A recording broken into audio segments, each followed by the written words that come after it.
जटिल समस्या हो या भाग्य बाधा हो, व्यापार, नौकरी, शादी की समस्या, करियर की चिंता हो या वैवाहिक जीवन में हो सुख का अभाव, पाइए अपनी समस्त ज्योतिषीय तथा वास्तु समस्याओं का सरल, चमत्कारी, प्रभावशाली समाधान।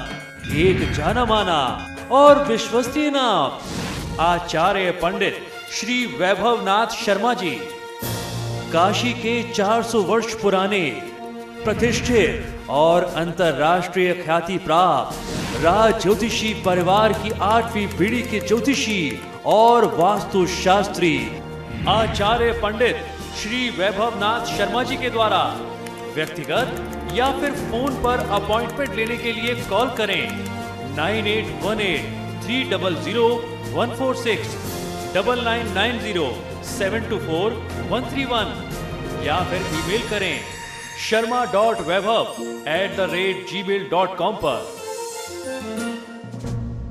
चर्चा कर लेते हैं। आज नवरात्र की षष्ठी तिथि है। नवरात्र की षष्ठी तिथि में मां कात्यायनी की पूजा आराधना की जाती है। मां कात्यायनी संपूर्ण रोगों और भय का नाश करने वाली बताई जाती हैं, इनसे मुक्ति दिलाती हैं। और मां कात्यायनी की पूजा आराधना उन कन्याओं, उन लड़कियों के लिए बहुत ज़्यादा आवश्यक है जिनके विवाह में किसी न किसी प्रकार की बाधा रहती है, किसी न किसी प्रकार से उनके विवाह में विलंब हो रहा है। तो इसीलिए माँ कात्यायनी को महामाया बताया गया है। दुर्गा सप्तशती में इनको समर्पित जो मंत्र है, ऐसा मानते हैं कि उस मंत्र का जाप करने से जिन कन्याओं के विवाह में बाधा आती है, उनके विवाह की बाधा दूर हो जाती है और उनको बहुत अच्छे वर की, सुयोग्य वर की प्राप्ति होती है। अब मैं आपको मां कात्यायनी का मंत्र बताता हूं, जिस मंत्र से आपको मां कात्यायनी को प्रसन्न करना है। ये मंत्र उन कन्याओं, उन बेटियों के लिए है जिनके विवाह में बाधा आ रही है। कात्यायनी महामाये महायोगिन्यधीश्वरी नंद गोप सुतम देवी पतिम में कुरुते नमः। इस मंत्र का जाप कन्याओं को, बेटियों को अवश्य करना चाहिए जिनके विवाह में बाधा है। जिन लोगों के दाम्पत्य जीवन में बहुत ज्यादा सुख नहीं है, लगातार उनके दाम्पत्य जीवन तनावग्रस्त रहते हैं, उनको भी इस मंत्र का जाप उसी प्रकार लाभ देता है। आपके दाम्पत्य जीवन में जो तनाव की स्थिति है वो दूर हो जाती है। मंत्र एक बार पुनः दोहराता हूं, फिर उसके बाद मैं आपको आज कात्यायनी देवी की साधना का दूसरा मंत्र भी बताऊंगा। जो मंत्र मैंने आपको अभी बताया वह इस प्रकार है। ओम कात्यायनी महामाये महायोगिन्यधीश्वरी नंद गोप सुतम देवी पतिम में कुरुते नमः। ये तो रहा माँ कात्यायनी का वह विशेष मंत्र जिनको कन्याओं को करना चाहिए या जिनके दाम्पत्य जीवन में समस्या हो, उन्हें इस मंत्र का प्रयोग करना चाहिए। अब उस मंत्र की बात करते हैं जिसका प्रयोग कोई भी व्यक्ति कर सकता है आज माँ कात्यायनी की कृपा पाने के लिए।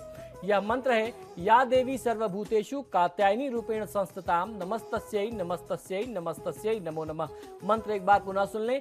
या देवी सर्वभूतेषु कात्यायनी रूपेण संस्थिताम नमस्तस्यै नमस्तस्यै नमस्तस्यै नमो नमः। इस मंत्र का जाप कोई भी साधक कर सकता है माँ कात्यायनी को प्रसन्न करने के लिए। माँ कात्यायनी को मधु यानी शहद का भोग अर्पित करना चाहिए। वस्त्र में नारंगी या केसरिया रंग के वस्त्रों का प्रयोग करना चाहिए। ये रंग के वस्त्र आप धारण भी कर सकते हैं और भगवती को भी आप इनको अर्पित कर सकते हैं। और षष्ठी तिथि में केतु ग्रह की शांति होती है यदि आप गुड़ का दान करते हैं। तो किसी गरीब व्यक्ति को गुड़ का दान करने से यदि आपकी कुंडली में केतु ग्रह की अशुभ स्थिति है, उसमें आपको बहुत ज्यादा राहत मिल जाती है, उस कष्ट से मुक्ति मिल जाती है। नवरात्र की षष्ठी तिथि में दुर्गा सप्तशती के 11वें अध्याय का पाठ करना चाहिए। पुष्प और जायफल देवी को अर्पित करते हैं तो बहुत अच्छा लाभ मिलता है। अब बात करते हैं आज के वास्तु उपाय की कि षष्ठी तिथि में किस प्रकार आप अपने घर के वास्तु दोषों से मुक्ति पा सकते हैं।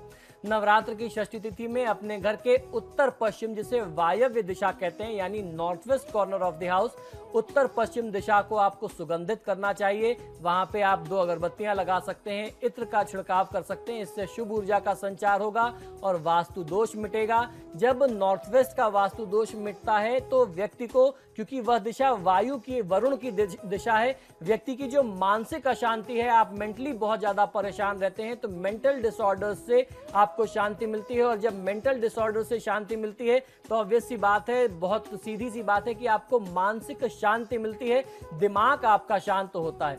और उसके साथ साथ विद्यार्थियों को परीक्षा में बहुत अच्छी सफलता मिलती है। अच्छी पढ़ाई, अच्छी एजुकेशन के लिए ये उपाय अवश्य करना चाहिए। अब जो मंत्र बताता हूं, इस मंत्र का जाप करके आप दोष को दूर भी कर सकते हैं। आइए जानते हैं। यह मंत्र इस प्रकार है। ओम अंग कंग मृगवाहिनी देव्यै नमः। इस मंत्र का उच्चारण करते हुए शुद्ध जल का छिड़काव करें आप अपने घर के उत्तर पश्चिम दिशा में। वहां 2 सुगंधित अगरबत्तियां लगा दें तो आपको बहुत अच्छा फायदा मिलेगा।